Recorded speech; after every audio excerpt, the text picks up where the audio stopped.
We all know Santa's real, but how does he deliver toys to kids around the world in just one night? To find out, I'm going to ask my detective friend, Private Iris, to investigate. Come on!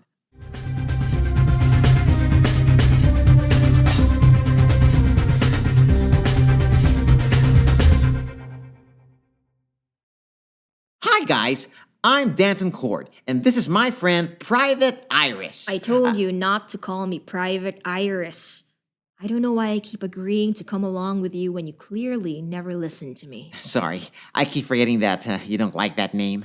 Anyway, this is my friend Iris Abel, and... In fact, maybe don't say my name at all next time. I'm just anonymous acquaintance forced to be here. Okay, anyway, Iris is a brilliant detective, so we like to solve... I'm not a detective. You just keep roping me in to help you with it. Can you just talk about whatever it is you want to talk about so I can help you finish this video and go home? I have stuff to do. What stuff? None of your business stuff. As I was saying, Iris and I like to help people solve mysteries that boggle people's minds. Since Christmas is coming up soon, I thought it would be cool to try and unravel the secrets behind the jolly fat man who brings joy to kids every year. Oh, good. This should be quick. Today, Iris and I will try to solve the mystery of how Santa is able to deliver toys to children all around the world in one single night. Simple. He doesn't because Santa isn't real. There. Case closed. Can I go home now? What? I'm not going to waste my time trying to shoehorn scientific theories into this holiday fairy tale just so... What do you mean Santa isn't real? Wait. Are you serious? Do you think Santa Claus is real? You don't believe Santa Claus is real? No, because I have a functioning brain and don't wear diapers anymore. No. You're kidding me, right? How can you not believe in Santa? I cannot believe I'm going to be the one who has to break this news to you, Danton. Your mom owes me big time. I get toys every Christmas, and it's always exactly what I write in my letters to him, without fail. How do you explain that? Your mom reads the letter, buys the toy, then puts it under the Christmas tree while you're sleeping? Okay, maybe she could do that, but how do you explain the fact that I leave cookies and milk specifically for Santa, and on Christmas morning, they're all gone? Is your mom allergic to milk and cookies? No. So maybe your mom or dad get the cookies for themselves while they're... No. That's not possible. And why exactly is that not possible? Because my mom said it was Santa who eats the cookies. She says Santa gives the presents. And that is proof because... Because my mom is not a liar. Is that what you're saying, Iris? Huh? Are you calling my mom a liar? I'm not... Okay. You wanted me to investigate Santa? Fine, let's investigate Santa. Remember, you asked for this. Okay, now I'm starting to think this wasn't a good idea. Let's start with how fast he has to deliver all those toys to all those children in just one night. I'm already going to ignore the fact that he has magic reindeer that fly. They're probably a rare species of reindeer that only Santa knows, that is able to defy gravity. Said I'm going to ignore the magic reindeer. I'm already giving you that one. Sorry, go on.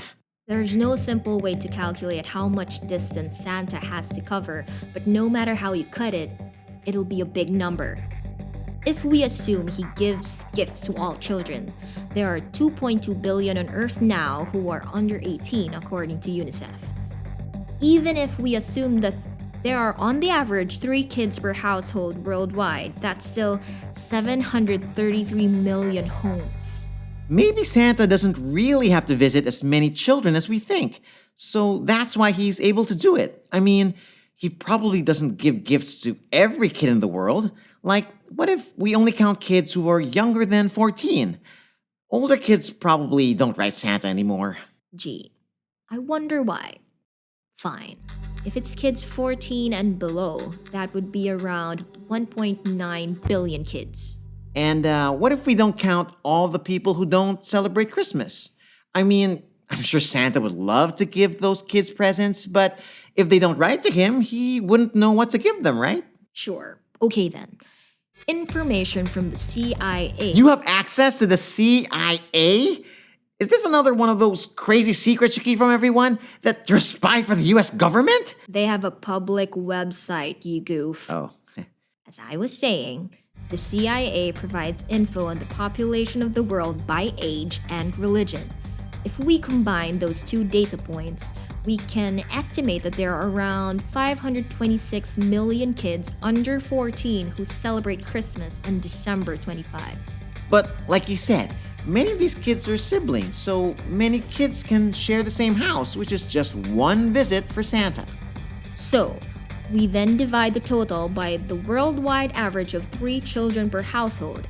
That's still about 175 million homes he has to visit in one night. And remember, these homes are scattered throughout the world, all different distances from each other. But to make things simpler, let's average out the distance between homes to about 1.63 miles. That would mean Santa has to cover 285,250,000 miles in one night. Yikes. But what about time zones? It doesn't become the night of December 25 at the same time around the world. Maybe that would stretch the amount of time Santa would have. I have to admit, Danton, I'm a little impressed. I like that you're using critical thinking to defend your position and not just saying, it's magic. You're still wrong, but I like that you're thinking. Even if he went from east to west, starting at the international dateline and passing through countries that had longer nights, that would still only give him about 31 hours at most. That means he would need to visit 5,645,161 homes an hour. He would have to reach speeds of about 9 million miles per hour to visit all those homes. And that's if they're spaced at 1.63 miles apart equally, which they are not. What if the reindeer had some kind of boosters that let them move at the speed of light? Isn't that faster than 9 million miles per hour? True. The speed of light is 669,600,000 miles per hour. But so far, no matter can actually move at the speed of light. According to Albert Einstein's famous equation, E equals mc squared. At the speed of light, C, energy, E, would start converting into mass, m. We only notice this at really great speeds, but it increases exponentially. At 90% the speed of light, your mass would double. And if Santa actually did move at the speed of light, his mass would be infinite and would need infinite energy to move it, which can't be done. This is why no normal object can go faster than the speed of light. Yeah, I know Santa's fat, but not that fat. And Einstein said time is relative, which we would notice if we moved close to the speed of light somehow. That's called time dilation. So, if Santa was moving at, say, 90% the speed of light, time for him would be halved, but stay the same for the rest of the world. That means what would seem like 10 minutes to Santa would be 20 minutes to the rest of the world. So actually, moving that fast would mean, for Santa, he would have to work what feels like 15 and a half hours to finish his work in the 31 hours the rest of the world actually experiences.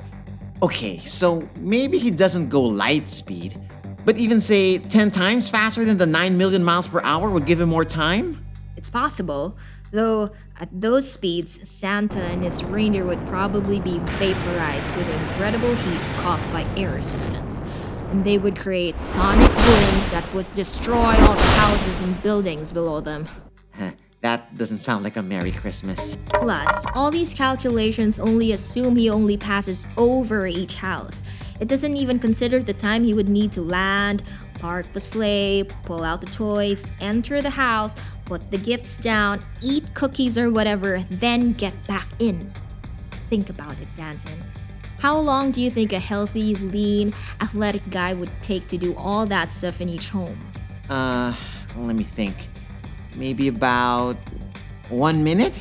If he ran really, really quickly and just ate the cookie while running? If that guy takes 1 minute per house, Multiply that by 5.6 million houses just dropping off the presents, not yet counting travel time. That would take 10.7 years, Danton. And if Santa has to hit his target of 175 million homes in 31 hours, and let's say he travels twice as fast at 18 million miles per hour to give him more time, Santa actually needs to do all that 5.6 million times in 30 minutes. That would give him 0.000314 seconds per house. Him, the overweight old guy wearing the heavy snowsuit. Maybe he does a lot of cardio and weight training in the summer? Speaking of weight, have you thought about how heavy all those toys would have to be? Let's assume Santa gives each kid a really light gift, like just about 1 pound. For the 526 million kids, that would be a sack of toys weighing 263,000 tons. Can you imagine how tired those poor reindeer would have to be to pull that amount of weight at 9 million miles per hour? And how big would that sack, or forget the sack, how sturdy and how big would the sleigh have to be to hold that? A 747 can only carry a maximum of 105 tons. Are you doing all those calculations in your head? Some of them, yes, but the other figures I already know because I already did the research before. When? A few years ago when I asked myself the question if Santa was real. What? So wait, you mean there was a time when you did believe in Santa? Sure, I used to get the presents and all that, but one year I didn't get a present, even though I wrote a note and I know I didn't do anything wrong that year. My dad said maybe I did something bad that I just didn't remember, but Santa did. That was when I thought to myself, what if there was no Santa? What if my dad was the one who used to give the presents, but he wasn't able to that year? It couldn't have been a coincidence he was really busy at work that December. So I did the research. And the only conclusion I came to was that there is no way Santa could be real. Oh. Hey, I'm sorry to be the one to have to break it to you, Danton, but the science just doesn't hold up. And we all have to face the truth at some time. I guess so. You're right. I can't quite imagine, knowing all the facts, how Santa could possibly do what he's supposed to do. What did you think was going to happen by asking me to look deeper into something like Santa? If you were happy believing in Santa, why even try to apply science to him? Actually, I have a little cousin who heard about the stuff we do. Solving mysteries using science and logic. He said he loved how we showed how science made people see things that they didn't see before. He knew Christmas was coming, and he said he wanted us to use science to make him appreciate even more how amazing Santa was. So, Christmas morning would seem even cooler. Because he could show off to his little sister and his parents how much more he knew about Santa. And I thought that was a great idea. I wanted to not just say everything about Santa was magic, but to know the science behind it. I remember you said once that Arthur C. Clarke wrote that any sufficiently advanced technology is indistinguishable from magic. But no technology can work out the physics problems you brought up. Now I guess I have to tell my cousin the truth. That there is no Santa. I mean, the science says so. Danton, wait. Look, I may not believe in Santa, but maybe the science isn't as conclusive as I said it was. Huh? What do you mean? You were right about that quote from Arthur C. Clarke. Maybe Santa, if he is real, does have tech that we just don't have or understand yet. Science itself is always changing, proving itself wrong and making things that seemed impossible centuries ago suddenly possible.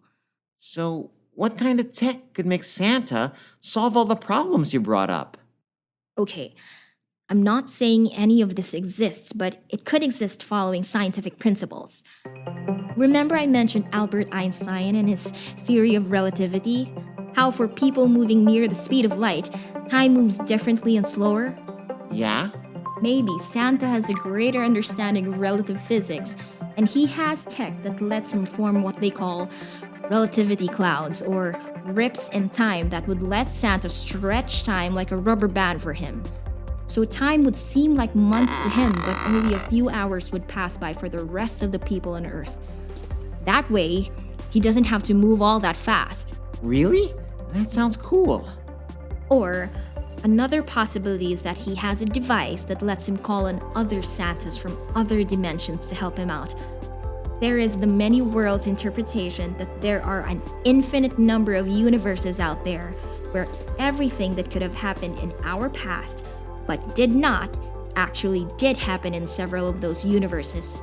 You're kind of blowing my mind, Iris. So imagine that there are countless universes where Christmas doesn't fall on December 25, but on some other date. So what if all the Santas have a device that lets them travel between these universes?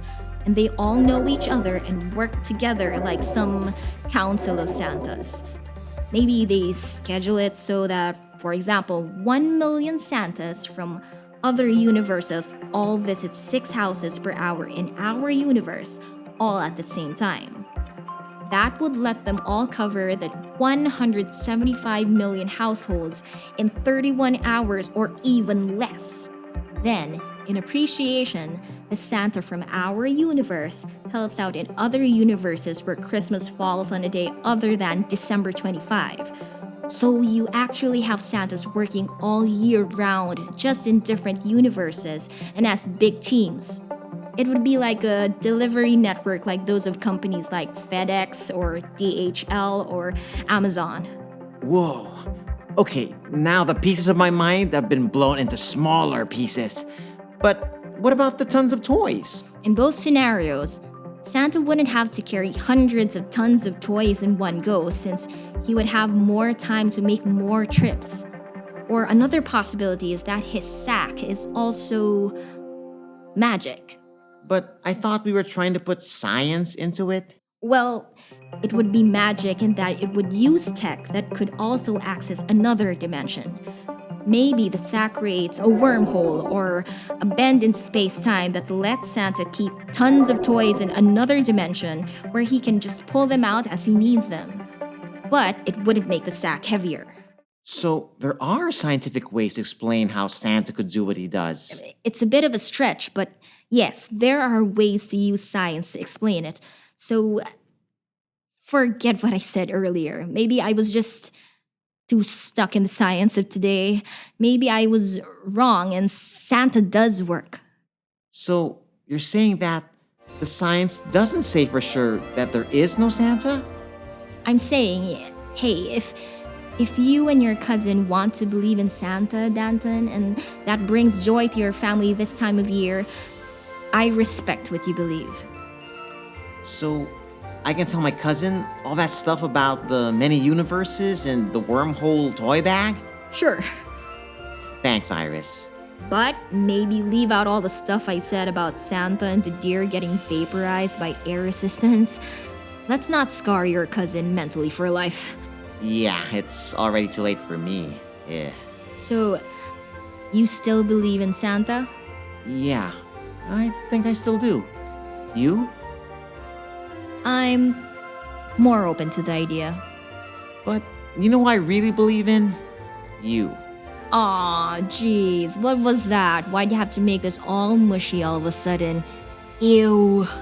Well, I guess that's it for today. That was quite the emotional and intellectual roller coaster, huh? If you want to see more of Iris and me... And after this, why would you? Check out our story episodes, where you get to see Iris and I solve mysteries around our town of MacGuffin Plains. And subscribe, so that way you get notified when we post more videos like these. Also, in the spirit of the season, we would really appreciate it if you could help us out and like and share our channel. Or maybe keep this to yourself. I would. Don't listen to her. Please help us spread the word about Private Iris so she can help others the way she helps me. I told you to stop calling me. Okay, I'm heading home now, Danton. Bye, Iris. Bye, everyone. Like and subscribe.